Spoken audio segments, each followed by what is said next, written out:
जिन लोगों का अंदाजा लगाया जा सकता है वे बैकग्राउंड में चले जाते हैं। दिमाग उन चीजों को फिल्टर कर देता है जिन्हें वह पहले से समझता है। जाना पहचाना मतलब सेफ, सेफ मतलब बोरिंग। इसीलिए रूटीन शोर में मिल जाता है, जबकि नई चीजें तुरंत ध्यान खींचती हैं। ज्यादातर पुरुष कंसिस्टेंसी चाहते हैं क्योंकि उन्हें लगता है कि इससे अट्रैक्शन बढ़ता है, इससे भरोसा बनता है। भरोसा मायने रखता है, लेकिन इससे इच्छा नहीं होती। भरोसा ही स्टेबिलिटी है, इच्छा ही टेंशन है। ये दोनों एक जैसी चीजें नहीं हैं। यह एक अजीब सच्चाई है। लोग उन लोगों की तरफ खींचे चले आते हैं जो खुद के उन हिस्सों को दिखाते हैं जिन्हें वे खुलकर जाहिर नहीं करते। साइकोलॉजिस्ट कार्ल जंग ने पर्सोना और शैडो के आइडिया के बारे में बताया। पर्सोना एक पॉलिश्ड फ्रंट है, सोशल तौर पर एक्सेप्टेबल पहचान। शैडो वह सब कुछ है जिसे अप्रूवल बनाए रखने के लिए दबाया जाता है। इम्पल्स, एम्बिशन, इनसिक्योरिटी, भूख, एग्रेशन, सेक्सुअलिटी, डाउट। पर्सोना जितना रिफाइंड होगा, उसके नीचे उतना ही ज्यादा प्रेशर बनेगा। ज्यादातर पुरुष पर्सोना के साथ इंटरैक्ट करते हैं। वे साफ गुणों को वैलिडेट करते हैं, मेहनती, जिम्मेदार, इंडिपेंडेंट, ऑर्गेनाइज्ड। यह ऊपरी तौर पर जुड़ाव है, यह विनम्र लगता है और भूलने लायक भी। जो चीज इमोशनल इंटेंसिटी पैदा करती है वह है विरोधाभास से जुड़ना। अगर कोई बहुत ज्यादा जिम्मेदार दिखता है तो अक्सर उसके अंदर एक बागीपन होता है। अगर कोई हावी होने और खुद पर निर्भर रहने की कोशिश करता है तो आमतौर पर सपोर्ट महसूस करने की इच्छा होती है। अगर कोई जोरदार और सोशल है तो उसे गहराई और शांति की जरूरत हो सकती है। इंसान शायद ही कभी एक ही तरह के होते हैं। जरूरी बात किसी का अपमान करना या उसे अस्थिर करना नहीं है। यह मुश्किल को पहचानना और उससे बात करना है।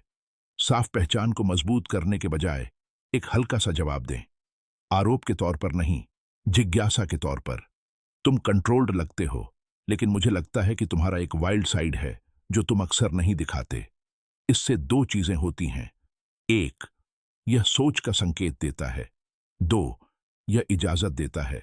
जब कोई अपनी परफॉर्मेंस से परे देखा हुआ महसूस करता है तो यह साइकोलॉजिकल असर डालता है। इसलिए नहीं कि आपने उन पर हमला किया, बल्कि इसलिए कि आपने गहराई को माना। मैनिपुलेशन और अवेयरनेस में फर्क होता है। नेगिंग सेल्फ वर्थ कम करने की कोशिश करती है। यह स्ट्रेटेजी के रूप में छिपी हुई इनसिक्योरिटी है। असल में जो काम करता है वह है किसी के सेल्फ कॉन्सेप्ट को बढ़ाना। आप उन्हें यह नहीं बता रहे हैं कि उनमें कमियां हैं, आप उन्हें बता रहे हैं कि वे अपने मास्क से कहीं ज्यादा हैं। यह इसलिए काम करता है क्योंकि ज्यादातर लोग अपनी पर्सनैलिटी बनाए रखने से थक जाते हैं। जब उन्हें लगता है कि उन्हें आपके सामने इसका बचाव करने की जरूरत नहीं है तो टेंशन कम हो जाती है। राहत से अटैचमेंट बनता है। लेकिन यहीं पर ज्यादातर लोग गलत हो जाते हैं। अगर आप अपने मास्क के पीछे छिपे हैं तो आप गहराई को नहीं बुला सकते। अगर आप परफेक्शन दिखाते हैं तो आप दूसरों को भी ऐसा करने के लिए मजबूर करते हैं। सतह सतह से मिलती है, कुछ नहीं होता। कंट्रोल्ड इम्परफेक्शन पावरफुल होता है। कमजोरी को ज्यादा शेयर नहीं करना, ट्रॉमा डंपिंग नहीं, बस हल्के सिग्नल कि आप अपनी कॉम्प्लेक्सिटी के साथ कंफर्टेबल हैं। इससे साइकोलॉजिकल सेफ्टी बनती है। साथ ही टेंशन को डिसरिस्पेक्ट से कंफ्यूज न करें। अट्रैक्शन कंट्रस्ट पर बनता है, क्रुएल्टी पर नहीं। अगर आप किसी को गलत समझते हैं तो एडजस्ट करें। ऑब्जर्वेशन को हाइपोथीसिस समझें, डिक्लेरेशन नहीं। और यह बात साफ साफ समझ लें, कोई भी साइकोलॉजिकल तरीका जुनून की गारंटी नहीं देता। इंसान प्रोग्रामेबल नहीं होते। फॉर्मूला पर ज्यादा भरोसा करना वहम है। अट्रैक्शन कॉन्टेक्स्ट, कंपैटिबिलिटी, टाइमिंग और वैल्यू पर निर्भर करता है, सिर्फ चालाकी से फ्रेम करने पर नहीं। आप जो कंट्रोल कर सकते हैं वह यह है, जेनरिक होना बंद करें। सिर्फ वही दोहराना बंद करें जो साफ है।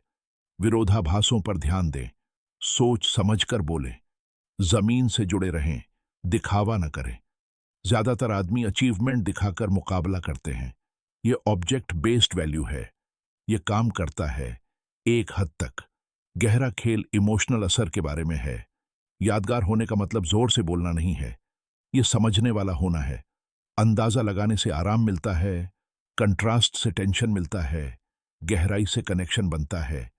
अगर आप सबसे अलग दिखना चाहते हैं तो इम्प्रेसिव बनने की कोशिश करना बंद करें, ध्यान से देखना शुरू करें।